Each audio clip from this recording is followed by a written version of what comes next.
সবার প্রথমে আপনাদের সবাইকে এখন এই ভিডিওটিতে একটি লাইক করে দিতে হবে এবং নিচে থাকা লাল কালারের সাবস্ক্রাইব বাটন থেকে সবাইকে সাবস্ক্রাইব করে সাদা করতে হবে এবং পাশে থাকা বেল আইকন থেকে অল সিলেক্ট করে দিতে হবে। তো বন্ধুরা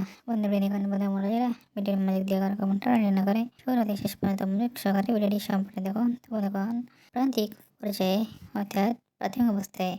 আমরা যখন একটি গ্রিন স্ক্রিন ব্যাকগ্রাউন্ড মধ্যে সাদা করে সিলেক্ট করে নিই, নেওয়ার পর লেখা সেখানে আমরা ক্লিক করে নিই এবং ক্লিয়ারিং মধ্যে আমরা আমাদের মনের পছন্দনীয় একটি কাঙ্ক্ষিত সাধারণ ছবি সিলেক্ট করে নিই, সেটিকে গ্রিন স্ক্রিন ব্যাকগ্রাউন্ডের মধ্যে সেখানে বসাই। পরবর্তীতে সেই বসানো সেই ছবিকে আরও সাধারণ এবং চমৎকার করে তুলতে বিভিন্ন রকম ফাংশন, বিভিন্ন রকম অপশন আর টুলস গুলো রয়েছে, সেগুলোর মাধ্যমে ভালোভাবে ছবিটি আমরা কাস্টমাইজেশন এডিটিং গুলো করে নিয়ে নেওয়ার পর প্রথম ছবিটির অপর প্রান্তে একরকম একটি ছবি বসিয়ে নিই এবং সেই ছবিটিকে ভালোভাবে সঠিক উপায়ে সঠিক পদ্ধতিগুলো অনুসরণ করে নিয়ে ভালোভাবে ছবিটিকে কাস্টমাইজেশন গুলো করে নিয়ে গ্যালারিতে সুন্দর করে নিয়ে সেভ চলে গেলাম চমৎকার গ্রিন স্ক্রিন এডিটিং।